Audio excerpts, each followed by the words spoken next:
Good afternoon, G Vegas Gridiron League family. It's the final presser of the 2023 season. And I'm joining you guys today from Legacy Park, which is a beautiful park here in the Greenville area. Verde Greens is what this neighborhood's called. A very wealthy part of town. I don't fit in at all.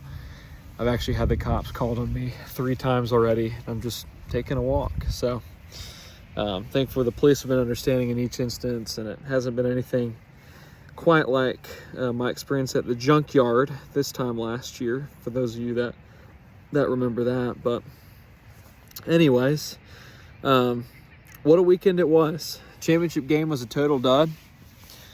My team pretty much across the board just failed to show up, and picked a bad week to have one of our lowest scores of the season. You know, heading into Sunday's game, I felt good. I felt good. I had some good matchups. I felt like for legitimately all of my offensive guys, I felt like had pretty good, favorable matchups. And for whatever reason, nobody showed up. Our highest scoring offensive player was Bijan Robinson with 13.6 points, which even that is slightly underperforming what you'd hope from your RB1. You'd like for that number to be a little bit closer to 20, but that's all right. But you know, even him being at 13 was a disappointment. He was the highest scoring offensive player that I had. Defensively, we did okay.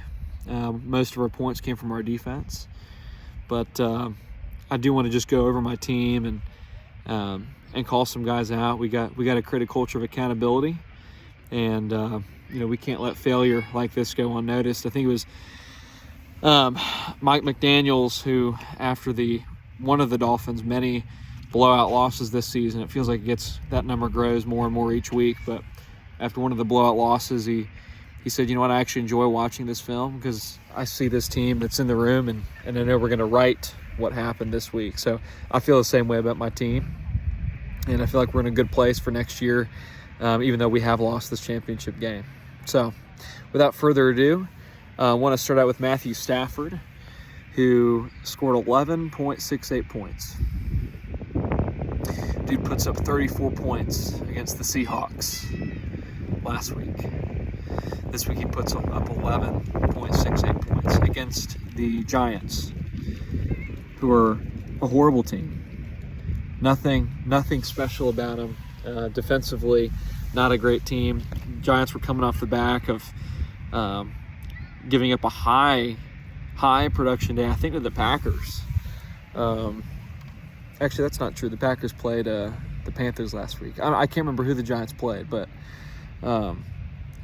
their defense has not been in good shape, and yet somehow the Rams, who are one of the most informed teams in the country, roll in, and Stafford just lays a complete dud performance out there at 11 points. Just shocking. I was banking on at least 20 from him, hoping that number would reach more closer to 30. Tyson Chandler, 9.5. That's about what I'd expect for him. That's not bad. He's probably the player outside of Puka Nacua that I'm most pleased with on the offensive side of the football. So 9.5 from him, 13.6 from Bijan, 4.7 from Devontae Smith, who knew we were playing the Philly cheesesteaks this week and didn't want to do diddly squat. So he sold out for us. We don't appreciate that. We will not be drafting him again to return to this team next year. I can tell you that much right now. Stephon Diggs, 5.6. I shared the stat in the chat when I traded for Stephon Diggs back in October. He had, I think it was 8 straight games of 10 or more points.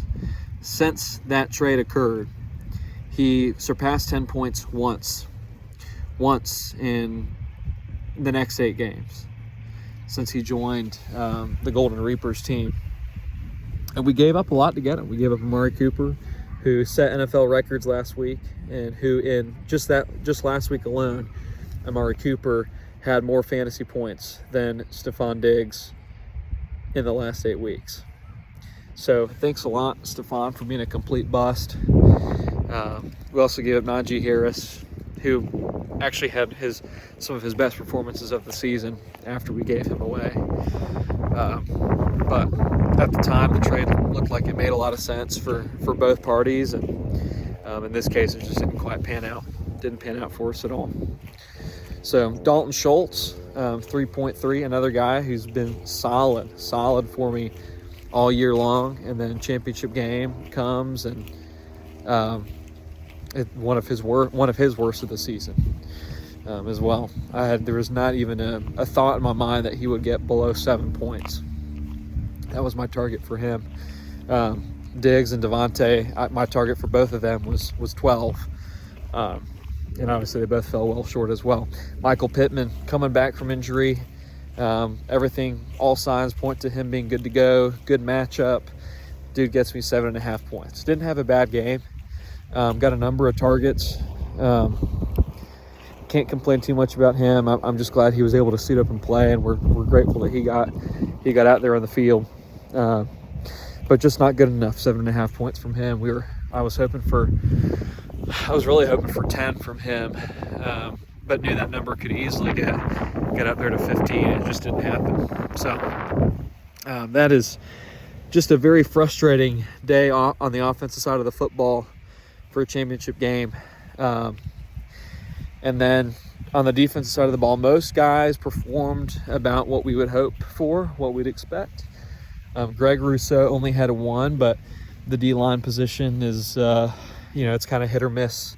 If you're able to get 5 points, it's a very good day.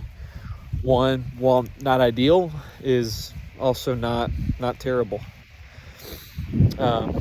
So can't complain too much about that one. Jonathan Owens, though, and he had a real opportunity to show the Philly cheesesteaks what he's all about.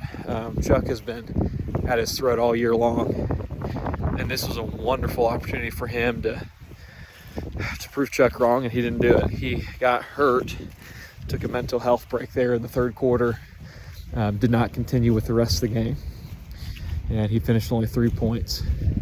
So we're very disappointed in him, and he's been solid for me. He was a huge part of our playoff run, but just like his wife, in Olympic qualifying, huge part of getting there, huge part of the team, and then, when it counts, when it matters most, you turn your back on your boys and you go home. Except in this case, we will absolutely not be applauding his behavior. We will not be celebrating him.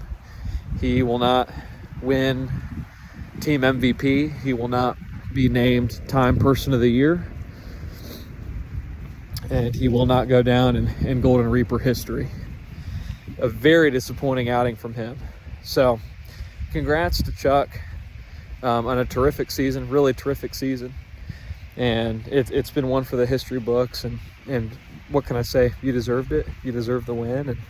And we're super happy for you. Going back to back, it's a tremendous achievement in this league.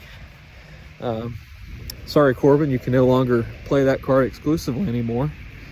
But yeah, guys, super excited for next year, and can't wait to get at it again. Off season starts today. No more GMC girls soccer for me, so I got to spend that time somewhere. And we're not giving up. We're going to build on this. We're going to build on this and keep moving forward from there. So hope you guys had an awesome New Year, and we'll catch you again soon.